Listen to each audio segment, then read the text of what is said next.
अंबाजोगाई सत्र न्यायालयात वकिली करणाऱ्या ज्ञानेश्वरी अंजान या तरुणीने मायग्रेनचा त्रास असल्यामुळे आपल्या घरासमोरच्या सुरू असलेल्या लाऊडस्पीकरची तक्रार केली। हे लाऊडस्पीकर गावचा सरपंच, त्याचा भाऊ आणि त्याच्या कार्यकर्त्यांनी म्हणजे गावातल्याच लोकांनी लावले होते। यावेळी आधी ज्ञानेश्वरी हिने त्या कार्यकर्त्यांना लाऊडस्पीकरचा आवाज कमी करण्याची विनंती केली होती। यासोबतच सरपंचाला फोन करून याबाबत सांगितलं होतं, मात्र त्या लोकांनी काही एक ऐकलं नाही। त्यातच तिच्या घराजवळ पिठाची गिरणी होती, त्याचाही आवाज। या सर्वांमुळे अखेर तिने नाईलाजाने कार्यालयीन तक्रार दाखल केली। पोलिसांनाही कळवलं। पोलीस तिथे आले आणि ते लाऊडस्पीकर बंद झाले।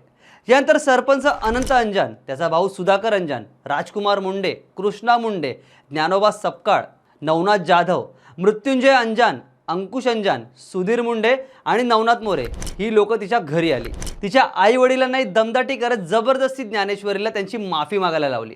प्रकरण इथेच थंड झालं होतं, मात्र सरपंच आणि बाकीच्यांनी 14 एप्रिलला संध्याकाळी ज्ञानेश्वरीला तिच्या शेताजवळ अडवलं।